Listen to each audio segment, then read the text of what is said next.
Good afternoon, everyone, and welcome to Barry University's webinar series, Lessons Learned from Weather Disasters. This is the second webinar that we're engaging in, and very proud of the conversations and the expertise that we're bringing together to really learn more about what we're doing in the face of all of these challenging, these unexpected weather events that we're seeing, not only here in South Florida, but across the country.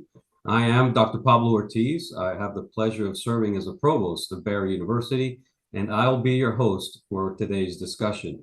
Before we begin, I want to express our gratitude to the Earth Sustainability Initiative that is generously underwritten by Sam and Carol Nappy for their continued support in advancing climate resilience efforts. I'd also like to thank the University Advancement Office for their role in making this event possible. I want to remind all of our listeners and viewers and participants that the webinar is being recorded and will be available after its conclusion on YouTube. So why are we gathered here today and the real purpose of this webinar? Our discussion today is rooted in practical application and operational solutions, key principles that align with Pope Francis's Laudato Si and the mission of our Earth Sustainability Program. We will explore the real-world implications of extreme weather events, not only as a result of what's been happening in here in Miami-Dade County, but also across our state, and learning from these climate disasters on both coasts of the United States. We have seen several events that have happened over the course of less than a year and a half that have had tremendous impact on both local and national fronts. We're beginning with Hurricane Helene's impact on Florida's west coast, offering lessons on preparedness, emergency response, and now in the midst of recovery. Also, the climate events in Los Angeles and the dramatic impact of the wildfires that have taken place, reinforcing the unpredictable nature of extreme weather. And most recently now in Long Island, New York, highlighting once again the growing wildfire risks in unexpected regions. I am very honored to introduce a collection of two fantastic experts and panelists that we have put together for today's webinar. Joining us today are Dr. Patricia Gomez, former interim chief officer from Miami-Dade County, and currently the aviation special advisor for energy and resilience. Also joined by Dr. Wesley Brooks, chief resilience officer for the state of Florida since 2021. Each of our panelists brings a unique perspective on disaster resilience, and we look forward to hearing their insights. Thank you both for joining us this afternoon. Why don't we begin by turning it over to each of you to just talk a little bit about the work that you're engaged in and some important thoughts to begin our webinar that you would feel would be important for our viewers and participants to learn about. So I'll start with you, Patricia. Thank you once again for joining us, and go ahead and share what you'd like at this point. Thank you, Dr. Ortiz, and good afternoon, everyone. It's an honor to be here spending this time with you. I want to show a couple of pictures to kind of set the stage. Miami-Dade County, of course, is not a stranger to extreme weather and climate-related events. We get tropical storms, hurricanes, rain bombs, tornadoes, flooding, and extreme heat is on the rise. These are all issues that Miami-Dade has had to deal with since the beginning. They are getting more intense due to climate change and due to increased risk because of development and population growth. But all these challenges always existed in Miami to some extent. We have been a place that knows how to needs to manage water. We now have to do it at even larger scale, and we need to think of ways that work with nature and have multiple benefits for solving other issues. So a few pictures of the different hurricanes and weather-related events. This is a picture of Hurricane Ian. While Miami-Dade County was not directly hit by Ian, the outer bands caused heavy rain and coastal flooding and strong winds exacerbating existing drainage issues. This is Hurricane Irma in 2017. Irma had a major impact on Miami-Dade. It brings storm surge flooding, widespread power outages, and wind damage. Streets were inundated, and definitely our infrastructure suffered significant strains.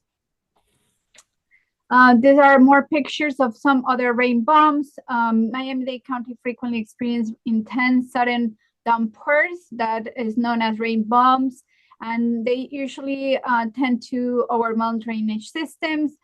It may cause flash flooding and disrupt traffic and daily life. The one that I remembered last was in June of 2024, where we saw around 15 inches of water rain, rain that brought some flooding to our streets. Particularly in the North Miami area, there were many people that were flooded in their homes and they were unable to evacuate. So this is a picture of Fort Lauderdale Airport after a rain bomb. If you remember, they had a really very hard event there. Luckily here in Miami International Airport, we are in a higher ground and we haven't had any of these events. In Miami-Dade County, we now have an extreme weather events trifecta. We provide trainings that are aligned with the beginning of kickoff of our heat season on May 1st, the kickoff of our flood season on May 15th, and hurricane season on June 1st of every year.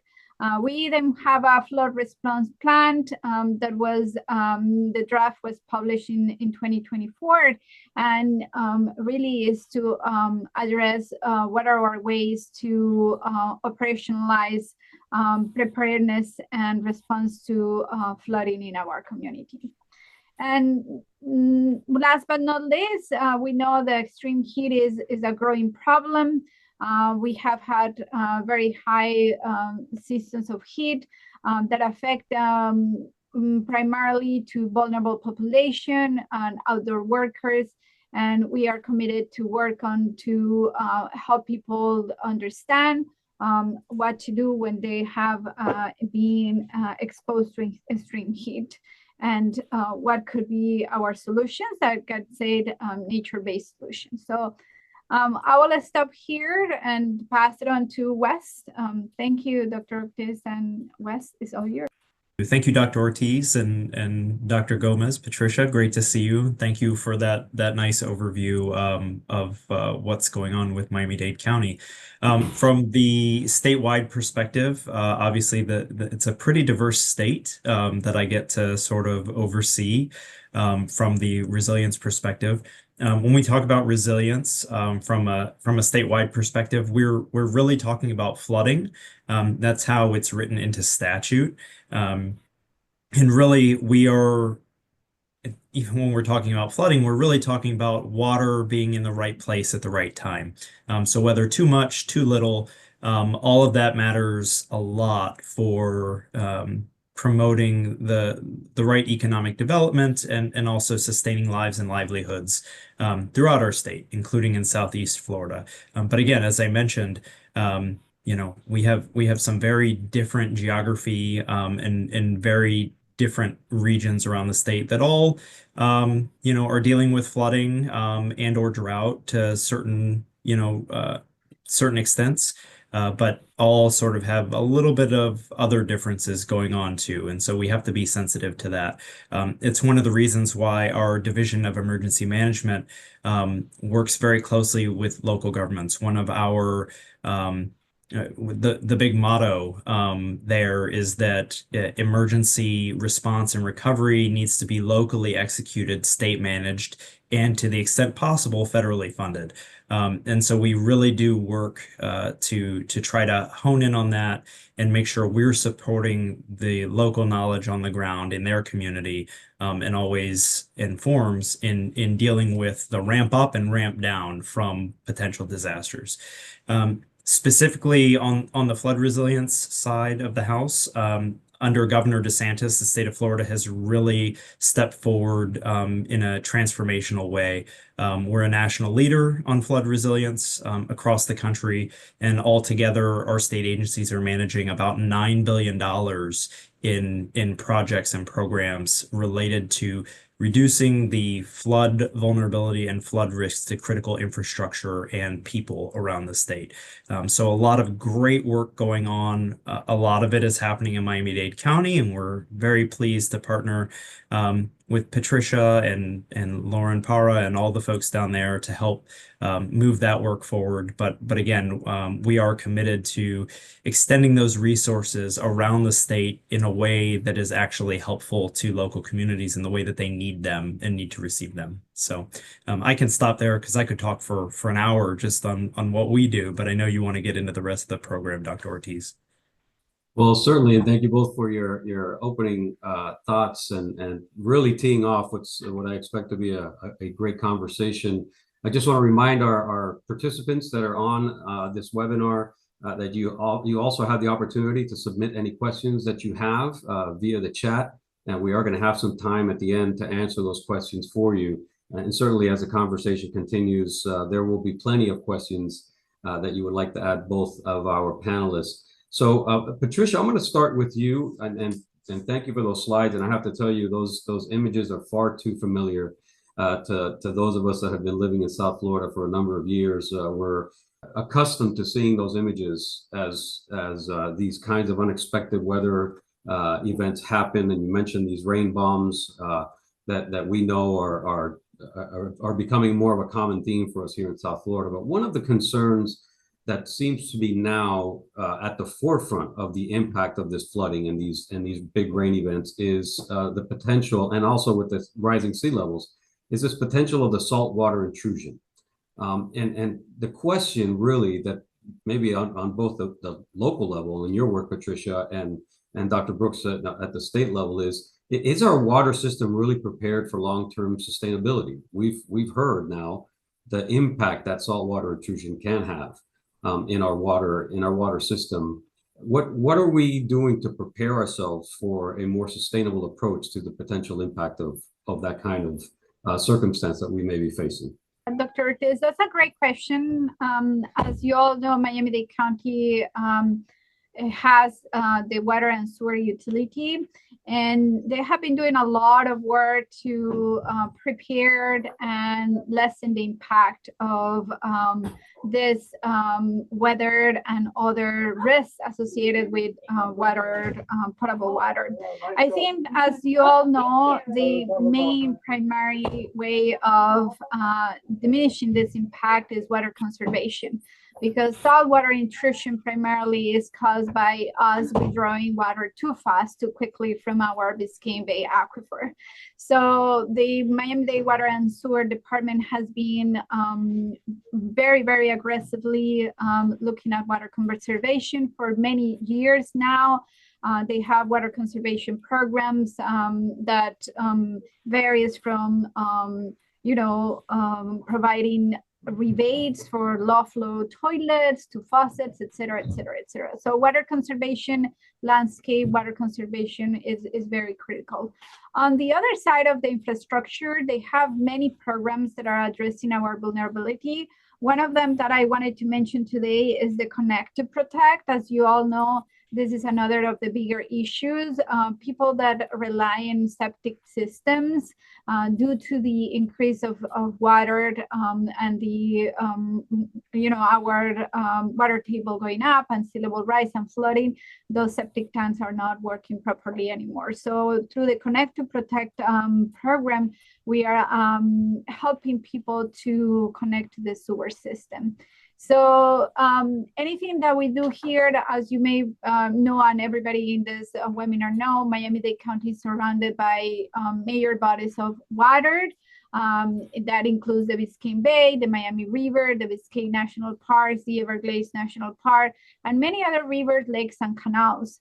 So really, our system works because the U.S. Army Corps of Engineers created this system of water management that help us move water out. And that also impacts water quality in the Biscayne Bay and water quality overall. So There is no one single solution for our problems, but this proactive approach to start addressing the vulnerabilities and try to draw those efforts to reduce our risk is what is paying for Miami-Dade County and its residents. So thank you for that. And Wesley, before I go to you, I just wanted to go back to a point you made regarding the septic systems. And we know that that has been an ongoing challenge over the last, in particular, the last decade that I'm aware of. So for the participants that are in this webinar, or anybody else that might be watching this later on, is there funding? Is there support? How does someone get that access to or the support to convert that system to a sewer system to help with this water mitigation? The Water and Sewer Department did is they evaluated all the septic systems in our community and kind of determine what are those that are more vulnerable, those that are like really not working now. So that's our priority. And we have been seeking funding from the state and the federal government to help pay for those connections. So definitely depending on your location, geographic location, but also depending on your own personal finances, Miami-Dade County Water and Sewer may have funds that help you connect to the sewer system. So it's difficult to make a general statement, but as much as it is possible, we are looking to bring those funding that are needed for the community to take advantage of the Connect to Protect program. And in Miami-Dade Water and Sewer website, you can find more details and reach out. We have a Chief of Resilience in Miami-Dade Water and Sewer. Her name is Debbie Greiner. And if anybody has any questions, I can connect them with her so that they can explore their own unique specific question or where their home is located and what are the available incentives for the connection. Thank you. I think it's great for our viewers to know that there is a path for them to follow to get that kind of support. And I think that's great to hear. So Wes, I think she teed you up perfectly, right, in this this connection between what the local municipalities or locations and regions need and how they work together and need the support of the state. I'm sure you're more than aware of this. Because of our density here in South Florida, this challenge of water conservation is exacerbated, right? But this is a problem and a challenge I'm sure that you're seeing across the state, right? There's no real one area that's being excluded from these weather events or weather challenges. So what's the work that the state is doing really to help provide this kind of support to ensure that we have a water system that is prepared for long-term sustainability, that we're working together across the state on water conservation? To that point, people use water for a lot of different things, right? But predominantly we separate into three major classes of uses. One is for potable drinking water for people, right, for residents. Another is agriculture, irrigation, and then sometimes you can count, industrial applications, manufacturing. We're blessed in some ways not having a huge sector there that is pulling on water demand. So really in the state of Florida, it's really residential drinking water and agricultural irrigation. Where folks worry about water supply across the state, speaking generally, is in terms of our advancing population growth, right? 1,000 new residents moving to the state every single day in the state of Florida is a lot of people to make sure they get the water that they need, right? For drinking, for use, for bathing, et cetera, et cetera. So that really, the water challenge is a future challenge in many respects. And I also want to clarify that Florida is not going to run out of water per se, right? We might just run out of the cheapest, easiest sources of water. And so there's a lot of things that the state legislature and the Department of Environmental Protection are already doing to look at future water supplies. There's a grant program through DEP is called the Alternative Water Supply Grant Program, and typically that average about $40 million a year that goes out to projects that looks at building reservoirs, underground storage, any sorts of new kinds of infrastructure to build up future water supply sources. And that can include some conservation elements as well, right? It's not just all about new supply. Sometimes it's about stretching existing supplies in new ways. And that program is available all across the state, and we have a whole range of communities take advantage of that, and the water management districts as well.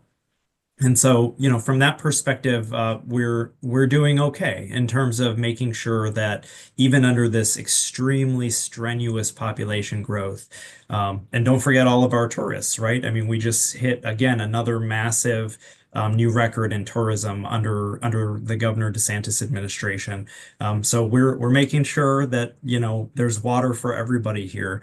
But other ways that we can do that besides sort of that infrastructure that we've also invested in heavily is through just kind of getting back to what Patricia said, learning to live with water. And that includes restoring our natural systems and natural wetlands in order to be able to not just buffer against flood impacts, but again, hold that runoff right from our metropolitan areas and let it infiltrate into our groundwater in ways that both slow the rate of loss of that water supply and also improve water quality, right? To make it easier to treat for human consumption or other application later. And so, first and foremost, I think when you talk about ecosystem restoration in the state of Florida, you hopefully are thinking Everglades restoration. Governor DeSantis has invested with the legislature more than $6 billion in that program since his time in office, as well as other water quality improvements around the state. That's not just for the environment. That has rebounding effects on our water supplies for people in our metro areas. And Miami-Dade County is one of the biggest beneficiaries of that large investment there as well. We can also talk about other forms of water reuse. And Miami-Dade County has made some progress in this area as well, in terms of taking wastewater and converting it into other beneficial uses. And so the thing that pops to mind is taking highly treated wastewater and providing it to Turkey Point in order for them to use it for their cooling towers, so that Turkey Point is pulling up less good fresh water out of the aquifer. That's a win-win for everybody involved, and it again allows more of the groundwater to stay available for higher and better uses of that supply. And then the other piece, again, that I should have mentioned before on the Everglades restoration side, Patricia noted rising sea levels do put more strain on that salinity curve coming into our groundwater supplies. Well, the best way to fight against that is to increase your hydrologic head. And that's essentially what the Everglades is for us. All of that water moving through the central part of the state flows into the groundwater and pushes that seawater back out through the coast. When the Everglades was completely untouched by man, there was massive amounts of fresh water pouring out through the groundwater system, both above and below ground into Biscayne Bay, for instance, right? Biscayne Bay naturally, back before Europeans arrived, was not at marine sea level, right? It's an estuary. It was significantly fresher. And in fact, there's old photos of people actually going out from Key Biscayne and harvesting buckets of fresh water from the middle of the bay, from the underground springs that would come up there. So there's a lot we can do just by continuing to implement the restoration of the Everglades. It's going to help salvage and promote the longevity of a lot of this cheaper supply of water. But as I mentioned, we're not going to not have enough water for people. It's just, does the Tampa Bay area need to invest in a desalination plant, right? To ensure that supplies are more abundant, and that costs a little bit more than the way we do it in Southeast Florida, for instance. So that's all a big part of the water supply question, and then it also again ties back into the flood control management, because if you have water slowly rising on both sides of you in the Everglades and at sea, well then your flood control system, again, that Patricia mentioned, that central and southern Florida flood control system actually, has to work better and smarter than it ever has before. So it's really important. And the state, the county, and the federal government are making some really impressive headway on adaptive management of that critical flood control infrastructure, so that, we can be much, much smarter about navigating where water is, and where it isn't, and when it should be, and where it shouldn't be.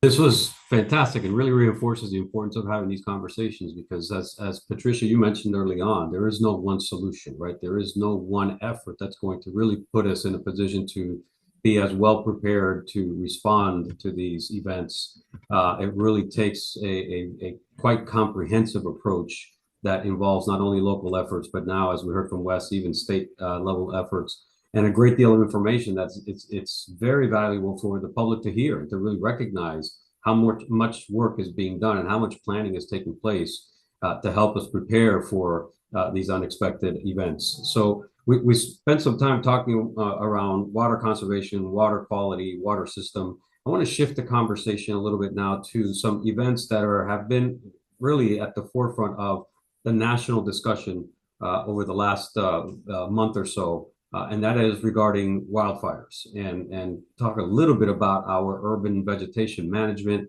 and what we're seeing here locally potentially, right? And just recently we've seen now not only the devastating effects of the fires in California, as I mentioned, but now Long Island are experiencing unexpected wildfires that are very, very uncommon to that area. So that's not something that we think about too much here in South Florida. And with Miami's tropical landscape, Patricia, are we underestimating the threat of wildfires and caused by prolonged droughts and some of the droughts that we've been facing? Yeah, I think, we are lucky that hasn't been our issue. We have enough water to worry about it. But indeed, fires, we know recently the low humidity and gusty winds in our area had increased the fire threat. So while it's not something that we have to worry today, it could happen. One thing that I do want to mention as we talk about fires is extreme heat. And I mentioned a little bit about that in my opening remarks. We have seen that we are continuing to have record-breaking heat conditions in our community, and Miami-Dade County has now an extreme heat action plan. And of course, the goal is to inform, prepare, and protect people, cool our homes and emergency facilities, and then cool our neighbors. So that ties directly to heat as well, right? Because in a very hot environment with the right conditions, that could happen. But if we lower our urban heat island and temperatures, that will help us reduce the risk as well. So in our plant, one of the things that we are doing is to increase our tree canopy. We now have an urban forestry plant in Miami-Dade County to increase our tree canopy to 30%. And again, this focus again on improving our quality of life for our residents and making sure that our community has lower risk.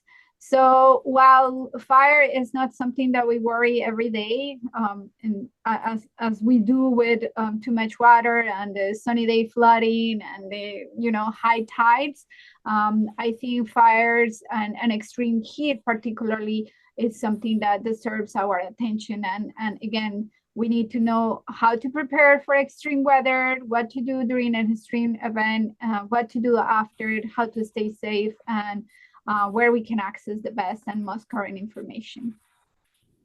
And I agree with you. This is the time to have these conversations, right? I'm sure that prior to these unexpected wildfires happening in Long Island, it was a conversation that they were not expecting to have, or an extreme event they were expecting to have to deal with and respond to. So it's important for us to recognize that although we don't really ever typically speak about potentially wildfires, we know that occasionally there are fires that break out west, toward the Everglades, and we are experiencing extreme heat.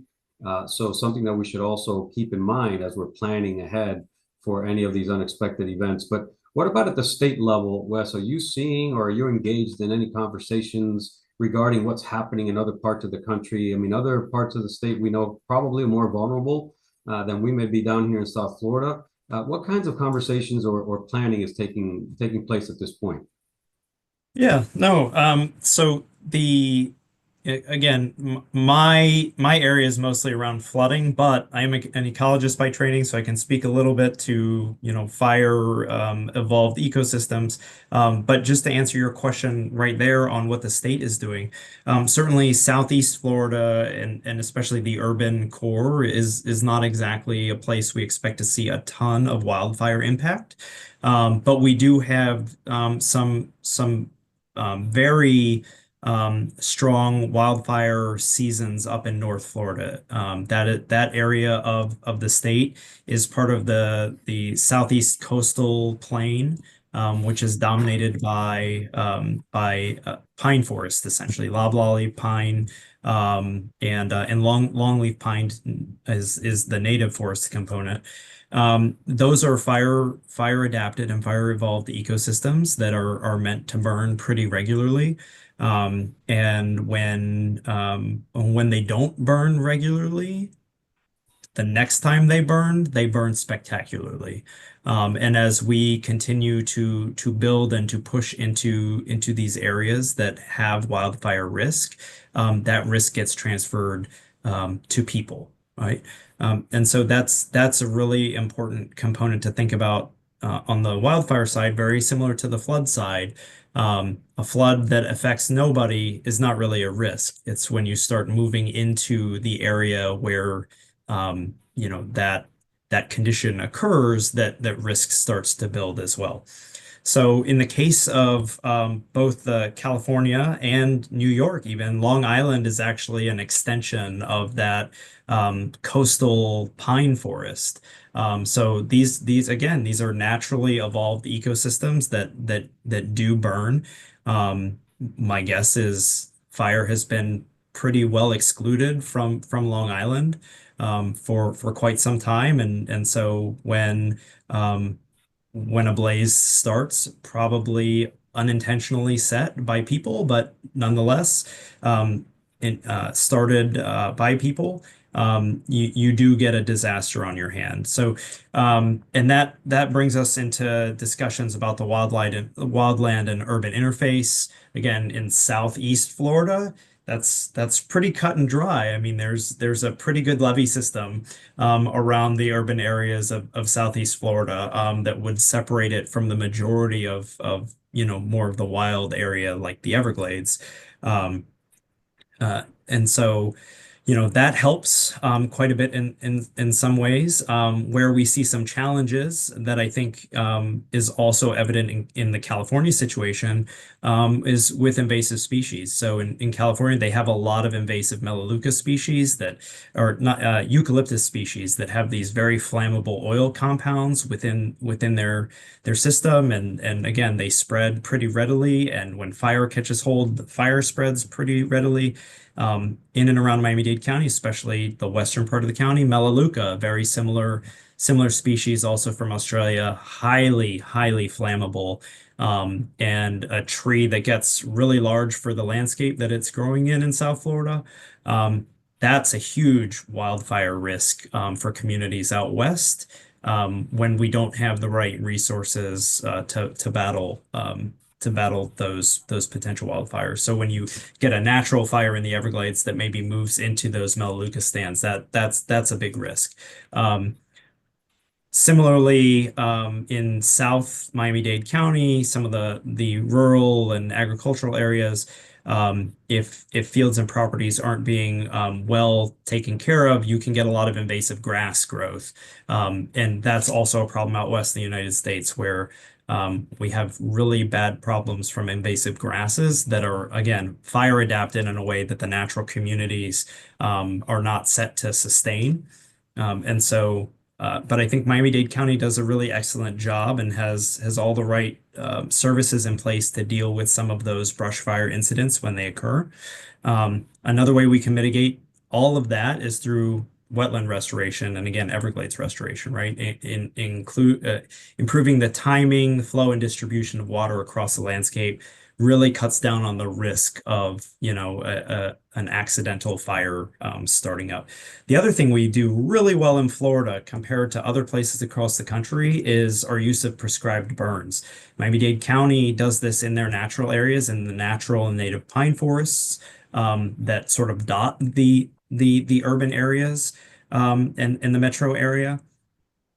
While the smoke can be a bit of a nuisance for residents, that very controlled burn that happens not only restores the health of the plant community there, but it also reduces the risk of a catastrophic wildfire that impacts public infrastructure and private homes. So that's really, really critical. I know that's something that DERM focuses on a lot, is the right timing to be able to get into and burn that really important conservation acreage to limit that wildfire risk. And as I said, across the state, we do a really great job with that. One place where it sort of also kind of crosses currents with hurricanes is if you look up in North Florida, Hurricane Michael and now Hurricane Helene most recently did a lot of damage to forests up there. That leftover timber and hurricane debris, if it's not harvested, not only poses flood risks, but it does also pose catastrophic wildfire risk in future years. And so that's something that we work very closely with local officials to try to get in and provide state resources, and the water management districts in particular have really gotten engaged, both Northwest and Suwannee River Water Management District, in helping provide the resources and the equipment to actually get into these areas and clear out stream debris, clear out other woodland debris before it can create a much larger problem for the communities in that area.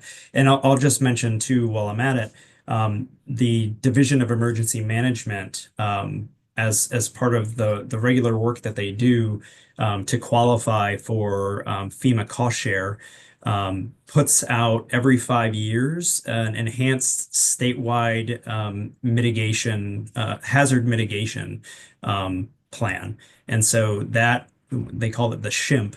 That SHIMP is available online. You can just Google. The most recent one came out in 2023, and it's really nicely laid out story map describing all of the natural and human emergencies and disasters that the state is preparing for.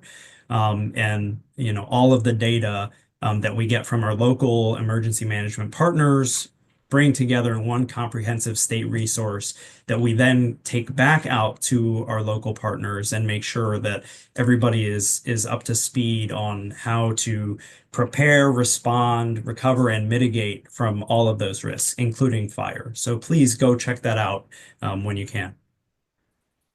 So that's great advice, and I'm going to come back to response and how we can manage that both at the local and state level. But I do want to share a question, and it really goes back to this conversation around water management and our level of preparation. And this question comes from Johan Moore, who's Commissioner Dominguez's appointee to the Miami Beach Sustainability Committee and the emeritus co-founder of the Green Party, which you may be familiar with. And speaking of water management, the question is, does the Everglades water renourishment and the need for increased water counter pressure suggest that all Southeast Florida wastewater should be treated and pumped to the Everglades? So I'll open it up to either one of you that would like to take that on, because that's also a very multifaceted approach and response. I will just say that, there are very strict pollution control limits on how we take water that's been in human use and put it back out into the natural environment. There may be some very great ways to do that. I know Southwest Florida really does an amazing job of treating wastewater products and finding ways to put them back into nature. Um, to say that we should do that with every single drop might might be a lot and might come with a very steep price tag. So I would defer to local communities on what the best action for them would be, both in terms of their need and their budget. But certainly, I think there is a lot we can continue to do to make better use of those resources. It doesn't necessarily all need to go back into the Everglades. As I mentioned before, there are manufacturing processes that and industrial processes that might right now be using potable drinking water that maybe can do with another source that doesn't need to be as high quality as drinking water per se. Yeah, and for the Miami-Dade County, our South Dade wastewater treatment plant, we have high-level disinfection for that treatment plant. As Wes mentioned, that's some of the water we can send up to 15 million gallons per day of wastewater or treated wastewater to the Turkey Point facility of Florida Power and Light for cooling. On our North Dade wastewater treatment plant, we also have reuse, and we have been providing reused water. There are communities here in South Florida that have what they call purple pipes, where you can potentially use treated wastewater to provide water to lawns or to golf course areas. And that is all based on whether there is a demand for that. We have here, one of the things that it's particularly interesting is a lot of people may have wells where they can extract their own water for irrigation purposes. So there is an economic factor of how much, like Wes was saying, how much we can is feasible economically to reuse, but definitely reuse of water is very important. Also, as Wes mentioned, the regulatory environment and is very strict. We are now, the Miami-Dade County Water and Sewer is moving from the ocean outpost to deep well injection, meaning the treated wastewater is going to be injected underground. And I'm not an expert on that, but what I heard is by you injecting it, that water can be further treated and they become moving underground on other places, and perhaps in the future becomes part of our potable water. So I think we are doing a lot to treat water, and again, to reemphasize that I think that what we need to do as well is to conserve at the front of the equation, so we don't produce as much wastewater at the end, because that's really what is going to help us in both ends with the pollution of our water systems and not having to treat as much water. So all those conservation measures are important, even though we are talking about wastewater. Fantastic. So Patricia, I have one final question. We want to be mindful of time that came in through our chat, and this question is from an anonymous individual that is listening in to the webinar. But the question is that Miami-Dade County has removed a lot of mangroves from areas that are in floodplains. As climate change causes more extreme weather events, what are we doing to restore the natural ecosystem's protective vegetation? That's a great question. I mean, we are focusing on nature-based solutions because nature-based solutions not only provide benefits to the water, but also creating habitat for flora and fauna. It reduces air pollution. It creates opportunities for recreation and tourism, reduce our extreme heat. So we really are looking and investing in ways that we can use our nature-based solutions. I know the question talked about mangroves, so it's an opportunity to talk about the Back Bay project. This is a project that Miami-Dade County is doing in partnership with the U.S. Army Corps of Engineers. And as you heard me at the beginning saying, usually when we get hurricanes, we also, the hurricanes bring a storm surge. And we know that nature-based solutions are very important to attenuating the strength of that water. It may not be reduced significantly or avoid water coming into town, but it's gonna reduce the wave energy. And we have been looking at what is the role of coral reefs in that attenuation, the dune system, the mangrove system, that is all protecting our community. So definitely, I think we have very strict regulations about removal of mangroves that we as part of our regulatory and economic resources departments watch. But in reality, we are also looking at what is the nature-based solutions that we can implement to protect our community for what we were saying, the flooding, and also a storm surge and other risks. And add to that too, so we mentioned Everglades restoration earlier and the benefit that provides to the aquifer and subsurface water movement. It's really important to look at, when you look at the southern half of Miami-Dade County, that's where existing coastal mangrove fringe is still present in really good amounts. As we continue to make progress on restoring hydrology in the Everglades and feed more water into that southeastern Everglades coastal mangrove system, which is what the BBC project intends to do. There's a lot of evidence in other systems around the world to suggest that with that increased freshwater flow, the coastal mangrove fringe can actually accrete soil at a rate higher than the rate of sea level rise we're seeing right now. So not only would you be improving freshwater flows and improving the health of those important mangrove systems just for their storm buffering capacity, but you're actually building up the land elevation at the same time. So it really is a tremendous long-term solution to some of the resilience issues and storm surge issues that Dr. Gomez mentioned before too. Well, fantastic. And I have to say that we have so much more that we could talk about and so many other questions that we could ask at this point, but that's really the power in these conversations. And we know that that there is a lot of work that's being done both at the local and at state level and helping us now better prepare for these extreme events that are becoming more extreme.